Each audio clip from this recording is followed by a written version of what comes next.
chicken and lemon, patty and crow. Panoorin nyo po hanggang sa matapos ang video po. Ito ang mga sangkap na gagamitin ko sa chicken and lemon, patty and crow.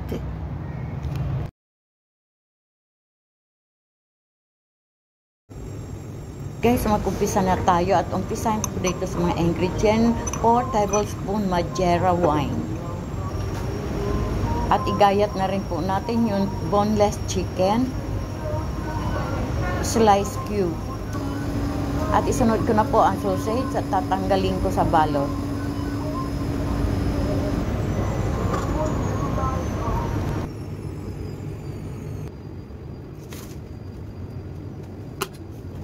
Sunod natin ang ham. Ang ham ay nasa 250 grams din at hiwain ng cube, pa square. Yeah. Okay guys, paghaluin na natin, bali nandoon ay ang boneless chicken, sausage, at ngayon itong ham. Ayan, tatlong klase na yan, meron pa. Next, pistachio, 80 grams. Tapos natin sukatin, ay halo ko dito sa boneless chicken, ham, at saka sausage. Magkakalo sila, 4 na.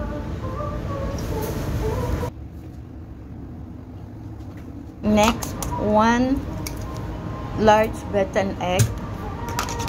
Isali ko na rin dito sa bowl na magkasama, bali panlima na yan. Okay, tuloy-tuloy na tayo. Sunod ko na ang onion medium size. Ayan, ihalo ko na rin sa bowl. At isunod ko na ang mustard, 1 tablespoon mustard. Ayan, magkakalo na sila dyan. Sundan nyo lang po kung paano ko ginagawa. Ayan guys, mustard. Ngayon naman ang fresh thyme leaves. Thyme 1 tablespoon. Ihalo ko rin dyan. Isunod ko na ang sea salt.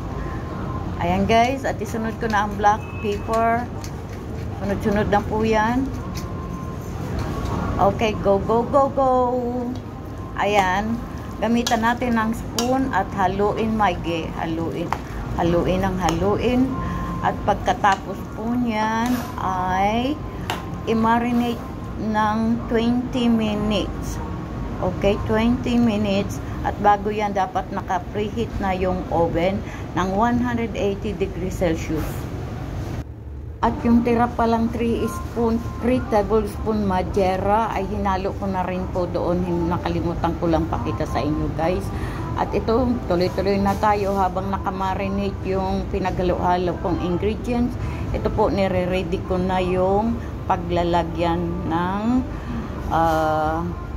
hinalo kong ingredients. Ayan po.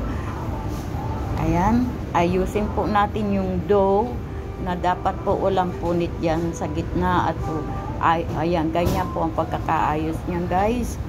Okay guys, tuloy-tuloy na po tayo at ayan na, nakaready na po ang lalagyan.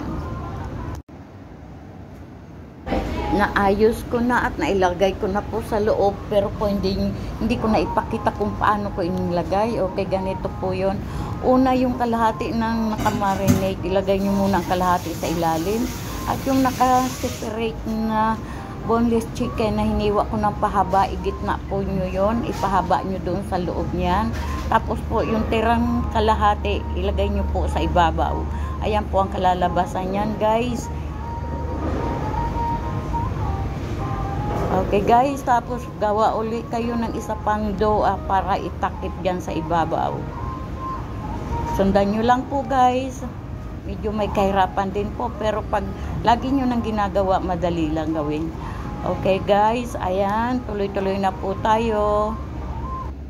Pasensya po, minamadali ko na ang paggawa ko kasi po ako'y magsusundo pa ng dalawa kong estudyante ng 3:45, almost 3:50 na po, kaya okay lang po, dire-diretso na po, nanginginig-ginig ng kamay ko dyan. Okay guys, sundan nyo lang po at madali lang pong gawin. Tingnan nyo, hindi nyo napansin na kamay ko nanginginig-ginig na kasi nagmamadali na po ako. Wala na akong oras at ako'y aalis na. Iiwanan ko po na naka-on ang oven kasi i-bake ko siya ng 1 hour and 15 minutes.